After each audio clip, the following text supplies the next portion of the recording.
Here's the big challenge of life. You can have more than you've got because you can become more than you are. That's the challenge. And of course the other side of the coin reads, unless you change how you are, you'll always have what you got. I have found in my experience that income does not far exceed personal development. Now sometimes income takes a lucky jump, but sure enough, unless you grow out where it is, it'll usually come back where you are. Life has strange ways. If somebody hands you $1 million, best you become a millionaire quickly, so you get to keep the money. Otherwise, sure enough, it'll disappear. Somebody once said, if you took all the money in the world, divided it up equally among everybody, it would soon all be back in the same pockets. Incredible. Success is something you attract, not something you pursue. Success is looking for a good place to stay. So instead of going after it, you work on yourself. Personal development. See, the major question to ask on the job is not what are you getting? The major question to ask on the job is, what are you becoming? See, the big question is not what am I getting paid here. The big question is, what am I becoming here? Because true happiness is not contained in what you get. Happiness is contained in what you become. So that's our major subject for tonight, personal development. Of all the assignments Mr. Schoaf gave me at age 25, this was probably the most difficult. In fact, I'm still working on this one. I think it's an unending challenge to see what you can become. The next subject is called Basic Laws. And it's good to study the basics. And I call these basics primarily because they come from the Bible. Now, I'm not a theologian or a minister, and that'll be apparent. But Mr. Schoaf taught me that the Bible was a good textbook for ideas and stories and success equations, how to live the better life. I found out that was true. He also taught me that the Bible is as practical as it is spiritual, and I found out that's true. If you look at your bank account and your income and you're not happy, there are several places in the Bible to check to see what the heck's wrong so you can make the changes. And we're going to cover some of those tonight, called basics. Okay, the next subject is my favorite, setting goals. Mr. Schoaf taught me how to set goals. What a favor that was. One morning at breakfast, shortly after I met him, he said, Jim, let me see your current list of goals and let's go over them and talk about them. He said, maybe that's the best way I can help you get a better direction started. And I said, I don't have a list. He said, well, is it out in the car or home somewhere? I said, no, sir. I don't have a list anywhere. He said, well, young man, that's where we got to start. He said, I can tell you right now, if you don't have a list of your goals with you, he said, I can guess your bank balance within a few $100s. Which he did. And that got my attention. I said, you mean my bank balance would change if I had a list of goals? He said, drastically. That day I became a willing student how to set goals. And sure enough, learning how to set goals changed my life. And I often wondered why no one had ever taught me how to set goals up until age 25. I went to high school, but if they offered it, I missed it. I went to college for a year, never heard it. I worked for Sears. Really. And to my knowledge, Sears never taught it. Right? How to set goals. So here I am, age 25, married, my family's starting, I've been to college, I'm working, and I still don't know how to set goals. But fortunately, when I was 25, I met the man who taught me how, and it revolutionized my whole life. Economically, socially, personally, it's incredible. So I want to share with you tonight what Mr. Schoaf shared with me, how to set goals. It can be a life changer. Okay, the next subject is the negative part of the seminar. Life is part negative, so we got to talk about the negative. And this subject is called diseases of attitude. Diseases of attitude. There's a lot of things that can wreck your chances to do well. We live in a rather dangerous world, so you got to be not only wise, you got to be careful. Now, attitude diseases are just as bad as physical diseases, right? High blood pressure, heart trouble. I mean, a lot of things lace your chances to do well. So you've got to be careful. And attitude diseases are deadly. I mean, they'll destroy all the good things you start. Okay? So we'll go through those attitude diseases, how to spot them, how to look for them, what they are, and the cure. And I'm a pro on these because I've had them all, so I can give you excellent advice on these. Now, the last subject we're going to consider tonight is called the day that turns your life around. The day that turns your life around. And under this subject, we're going to talk about the emotions that can change your life. Human beings are emotional creatures, and emotions are powerful for life change. Now, of course, emotions are so powerful they can go either way on you. Emotions can either build or destroy. So you really have to employ emotions properly. We call civilization the intelligent management of human emotions.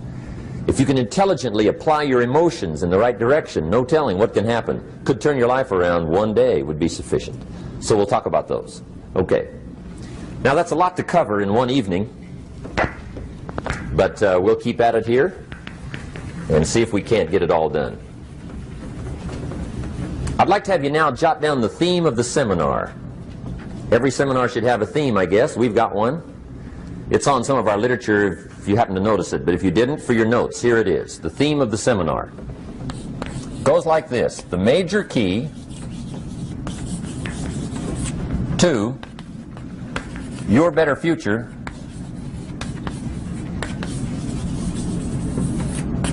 is you. That's the theme of our seminar tonight. The major key to your better future is you. And I'd like to have you underline two words just to give it some added punch. Underline the word major and the word you, so that it reads, the major key to your better future is you. Now, my first suggestion is transfer this to a card or something where you can put it up, where you can see it every day. Preferably put it up where you can see it at the beginning of the day, before you go off to put the day together. This is a good phrase just to glance at, to keep in mind as you're putting the day together. It's called the silent seminar. If you'll just let this talk to you during the day, I found it to be tremendously helpful. The major key to your better future is you. For a big share of my life now, I didn't have this one quite figured out. Among a lot of things I didn't have quite figured out. Many things used to puzzle me back in those early days. I used to wonder why two people could work for the same company, one make twice as much money. Now, see, that used to puzzle me. And maybe they were the same age, graduated from the same school, live in the same community, work for the same company, with the same products and the same services. They've got the same traffic, the same problems, and one makes $1,000 a month, the other one makes $2,000 a month. Now that was my puzzling question. Why would this long list be the same and the money twice as much? I asked, what's the difference between $1,000 a month and $2,000 a month? And I don't mean $1,000 a month, right? I could figure that out. But what makes the difference? Why would one person do twice as well, 3 times as well? Speaking economically. Now, I know there's more than one way to do well. I understand that. But in this little narrow area called compensation, what's the difference? Well, back then, with my faulty thinking, I'm trying to reason it out. I thought, well, maybe time makes some of the difference, right? Some people do better because they have more time. I used to say, Harold ought to be able to do well. He's got a lot of time. If I had all of Harold's time, I could do well. Now, that's got to be dumb, right? Number one, you can't get somebody else's time. A guy says to me one time, he says, you know, if I had some extra time, I could make some extra money. I said, then forget it. There isn't any extra time. Hey, when the clock strikes 12 midnight, that about wraps it up, right? I mean, you can look around the gongs there for a little more, but it's over. You say to the guy, what are you doing? He says, I'm looking for extra time. See, they'll come and take you away, right? There isn't any more time. Now, if you can't get more time, which you can't, What could you get more of that would make a difference in economic results? And here's the key word. Make it a part of your notes. We're going to consider it tonight. The word is value. And I have a little phrase for your notes. Value makes the difference in results. Value makes the difference. You can't get more time, but you can create more value. Now here's the first lesson of economics. Everybody should learn it from the time they're old enough to understand what a dollar means, how to earn one, how to get one, how to keep one, what to do with it. First lesson of economics. We primarily get paid for value. That's lesson one. Bringing value to the marketplace, that's how you get paid. You don't get paid for the time. I know it takes time to bring value to the marketplace, but you get paid for the value, not the time. Now, since that's true, here's one of the key questions of the evening. Is it possible to become twice as valuable at the marketplace and make twice as much money in the same time? Could you become 3 times as valuable? Make 3 times as much money in the same time? Is that possible? The answer is yes, if. And it's always if, right? Life is known as the big if. Harry Truman once said, life is iffy. How true. And here's the big if we're going to consider it tonight. It's possible to do much better at the marketplace if you go to work primarily on yourself. And that's the theme of our seminar tonight. Learning to work primarily on yourself. People have asked me for the last 24 years, how do you develop an above average income? And the answer is, become an above average person. Develop an above average handshake. Some people want to be successful, they don't even work on their handshake. As easy as that would be to start on. They let it slide, they don't understand. Develop an above average smile. Develop an above average excitement. Develop an above average interest in other people. Develop an above average intensity to win. See, that'll change everything. Probably one of the most frustrating experiences in life is looking for an above average job with above average pay without becoming an above average person. It's called frustration.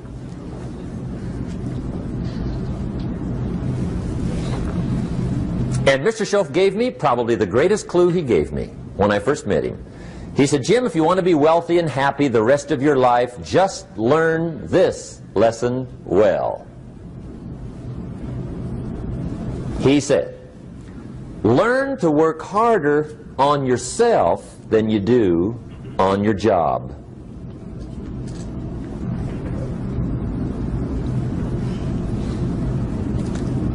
Then Mr. Schoaf gave me probably one of the most important clues among so many things he taught me, but this was in those early days. Mr. Schoaf was very kind, but he was also very abrupt. And he had these interesting questions to ask. I'm giving him a little rundown one day on how things hadn't worked out for me.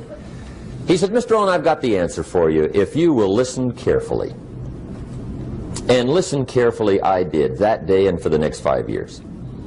If somebody's wealthy and happy, you gotta listen. He said, Jim, I've only known you a short time. But he said, it's already my honest opinion that for things to change for you, you've got to change. That wasn't quite the answer I was looking for.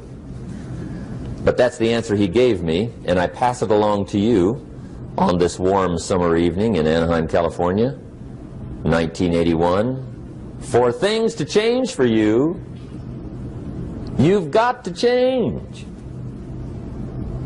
Otherwise, it isn't going to change. Before I met Mr. Schoaf, I used to say, I sure hope things will change. Right? That seemed to be my only hope. If it isn't going to change, I'm in serious trouble. And then I discovered it isn't going to change, so I'm in serious trouble.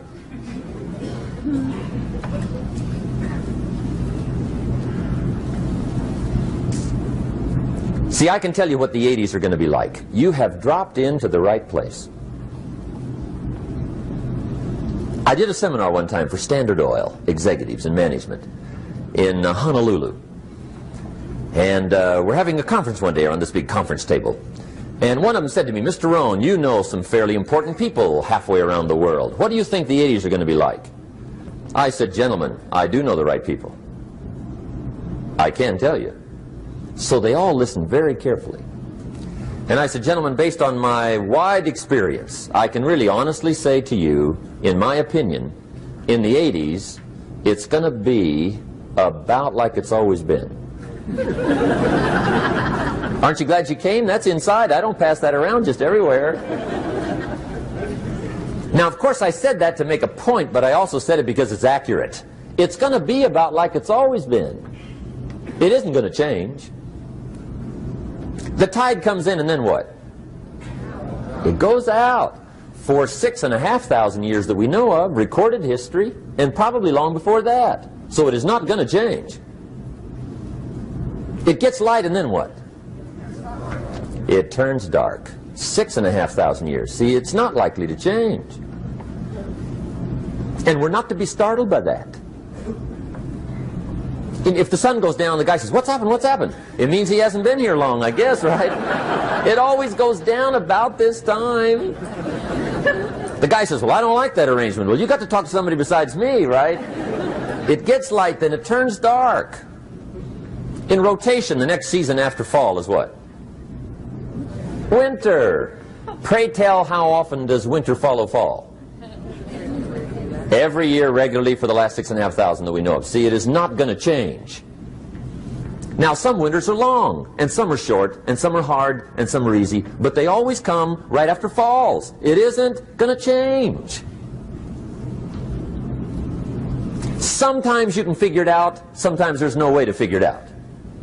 Sometimes it goes well, sometimes it gets in a knot. Sometimes it sails along, sometimes it gets in reverse. See, that's not going to change. The last 6,000 years reads like this: opportunity mixed with difficulty. That's how it reads. It isn't going to change. The man says, "Well, if it isn't going to change, how will my life ever change?" Answer, when you change.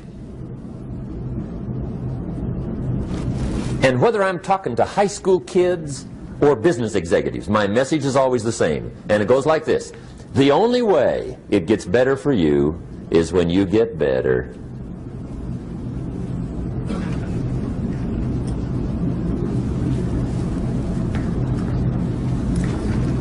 Let me give you the 4 major lessons in life to learn. Here's 4 majors. It's good to study the majors. In our weekend seminar we teach, some people don't do well because they major in minor things. You've got to be on the lookout. At the end of every week, end of every month, you've got to check, make sure you're not spending major time on minor things. We go through that whole series. Majors and minors. Now, let me give you 2 phrases before we get to the 4 majors. This will set it up and you'll see where I'm going. 2 key phrases for your notes. Here's the first one. Life and business is like the changing seasons. That's the first phrase. Life and business is like the changing seasons. One of the best ways to describe life, it's like the seasons. Frank Sinatra sings, "Life is like the seasons." Now here's the second phrase. Very important. You cannot change the seasons, but you can change yourself. You can't change the seasons, but you can change yourself. And see, that's how life gets better for you, not by chance, but by change. Now, here's the 4 major lessons in life to learn. I've got my first book finished, came out a couple of weeks ago. This is in it, the 4 major lessons in life to learn. Here they are. Number 1, learn how to handle the winters. That's lesson 1. They come right after falls with regularity. Some are long and some are short and some are hard and some are easy, but they keep coming. You must learn to handle the nights. They come right after days. You must learn to handle difficulty. It comes right after opportunity. You must learn to handle recessions. They always follow progressions. For the last 6,000. See, it isn't going to change. The lesson you must learn is how to handle it. And there's all kinds of winters, right? The winter when you can't figure it out. The winter when it all goes smash. The winter when it turns belly up. The winter when it won't work, when you've run out of money and you've got a broken heart. See, those are winter times. There's all kinds. Economic winters, social winters, personal winters. When your heart is smashed in 1,000 pieces and the nights are unusually long, your prayers seem to go no higher than your head. It's wintertime. Barbra Streisand sings, "It used to be so natural to talk about forever, but used to be's don't count anymore. They just lay on the floor till we sweep them away.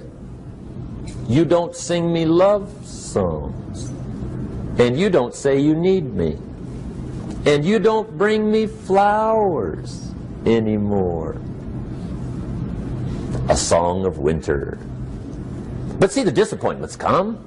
Those are normal. That's part of life. But the question is, how do you handle it? How do you handle the coming winters and the disappointments and the downtimes? Well, you can't get rid of January by tearing it off the calendar. But here's what you can do. You can get stronger, you can get wiser, and you can get better. The winters won't change, but you can. And that's how life changes for you. See, before I understood, when it was winter, I used to wish it was summer. I didn't understand. When it was hard, I used to wish it was easy. I didn't know. And then Mr. Schoaf gave me a part of his very unique philosophy when he said, "Don't wish it was easier, wish you were better." See, that triggered my whole life change. Don't wish for less problems. Wish for more skills. Don't wish for less challenge. Wish for more wisdom. That's the key. So that's lesson 1. Learn how to handle the winters. Here's lesson 2. Learn how to take advantage of the spring. That's the second one. Spring is called opportunity. And spring follows winter. What a great place for it. If you were going to put it somewhere, that'd be the place to put it, right after winter. And pray tell, how often does spring follow winter? Every year with regularity, 6,000. You can almost count on it. See, opportunity always comes. Days follow nights. Isn't that terrific? Opportunity follows difficulty. But here's what you must learn to do. Underline these 2 words in that key phrase. Take advantage. Underline those 2. You must learn to take advantage of the spring. See, just because spring rolls around is no sign you're going to look good come fall. You got to do something with it. In fact, you have to get good at one of 2 things in life. Planting in the spring or begging in the fall. Or get somebody to do it for you. See, those are about the only alternatives. Now here's what else you must do. Take advantage of the springs quickly, because there's only a few. Just a handful of springs have been handed to each of us. They don't come forever. Life is fairly brief. So you got to read every book you can get your hands on what to do with your springs while they're here. And take advantage, they soon run out. The Beatles wrote, "Life is so short." And for John Lennon, it was extra short. But life is brief. Elton John sings, "She lived her life like a candle in the wind." It's brief. So whatever you're going to do with your life, you got to get at it. Don't just let the springs pass. Here's the third major lesson in life to learn. Learn how to protect your crops all summer. You got to take care of what you start. Sure enough, as soon as you've planted your garden in the spring, the busy bugs and the noxious weeds are out to take it. And here's the next bit of truth. They will take it unless you prevent it. And that's the third major skill to learn. You've got to learn to prevent the intruder from taking all the good you start. It's one of the challenges. Here's two key phrases under number 3.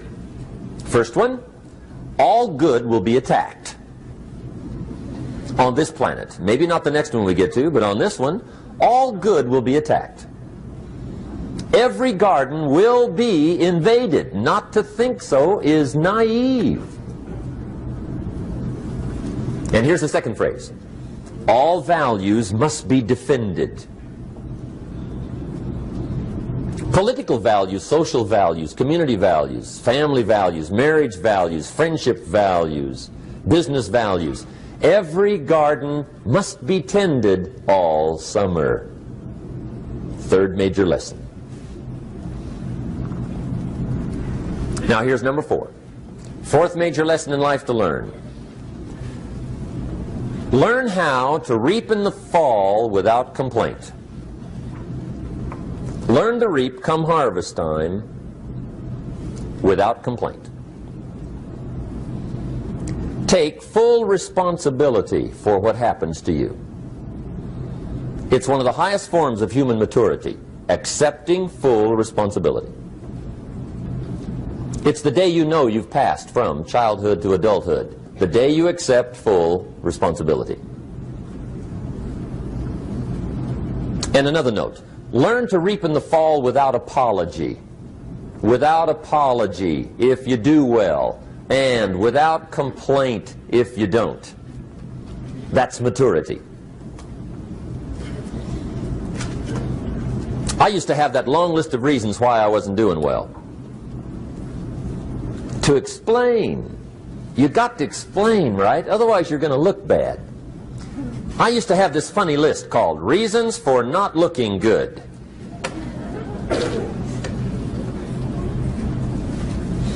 I used to blame the government. I mean, you can believe that or not. It was at the top of my list. I had a lecture second to none. The government. That was on my list. I used to blame taxes. Look what you got left after they take everything. And they expect you to do well. That was on my list there. Prices, that one's easy, right? You walk into the supermarket with $20, come out with a little half bag. So I had that on my list.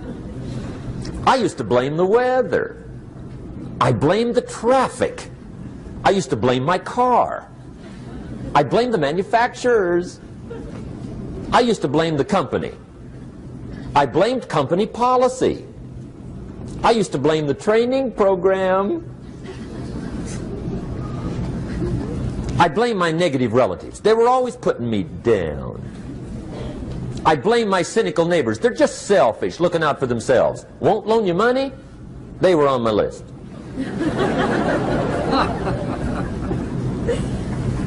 I used to blame the economy.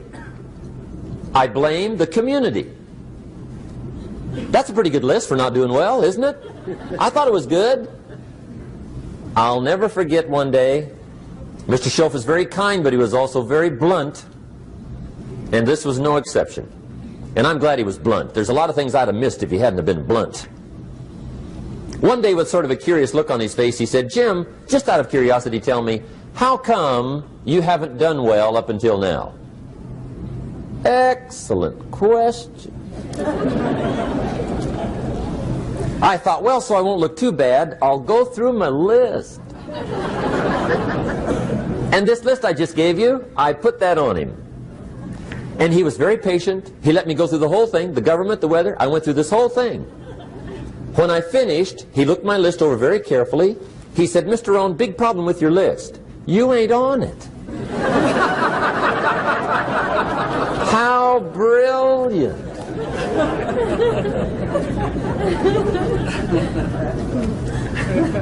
One When I went to work for him a few months later, I learned very quickly to tear up my list, reasons for not doing well, and I threw it away. And I got me a fresh piece of paper. And I put one word on it. Me.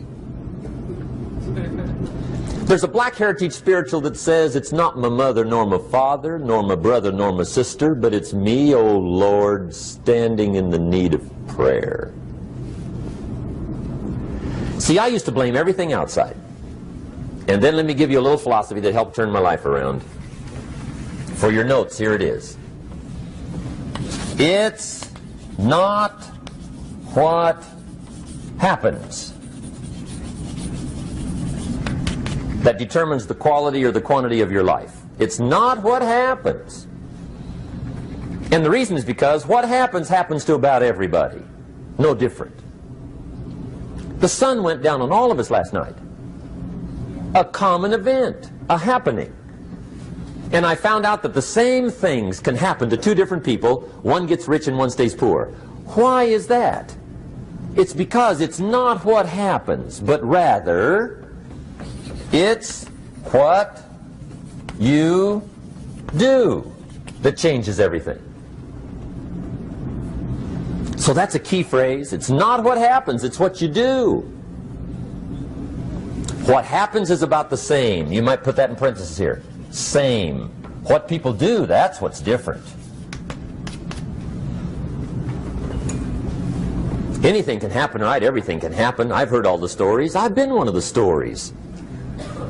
Hey, we could all tell stories all night long, right? Happenings. Anything can happen. Have you heard of Murphy's Laws? Anybody here heard of Murphy's Laws? Okay, most of you have. Murph had these laws. One of them was, if anything can go wrong, it will. That's one of Murphy's Laws. He was not one of the great positive speakers of the day. But anyway, it's still true though, right? Anything can go wrong, everything can go wrong. For sure. I've fallen out of the sky so many times. Once to the tune of a couple of million. Devastating. Took me a while to survive that one. Now, it wasn't all that much, but it was all I had. Right? I mean, that's when it's much, right? When it's all you got. If you got 3, 2 go, you got 1 left, you ain't looking that bad. But when it all goes, has anybody been there when it all went? Anybody? Come on, the rest of you liars. Go ahead. Hey, we've all been there, right? When it all went.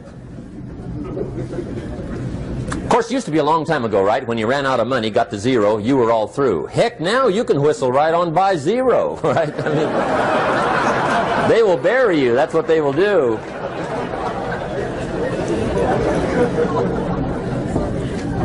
But see, those are the happenings, right? Everything can happen. Anything can happen. But it's not the happenings. It's what you do about it. Somebody says, yeah, but you don't understand the disappointments I've had. Come on. Everybody's had their share. Disappointments are not special gifts reserved for the poor. Everybody has them. The difference is what you do about them. It's not the weather. I used to blame the weather, and I discovered it rains on the rich. So see, that won't help. 2 men wake up one morning, there's a rainstorm on. One of them looks out his window, sees the rainstorm, and he says, wow, what a storm. With weather like this, they can't expect you to go out and make sales. He stays home. Same morning, the other guy looks out his window, sees the same storm, says, wow, what a storm. But he says, you know what, with weather like this, what a great day to go out and make sales. Most everybody will probably be home, especially the salesman.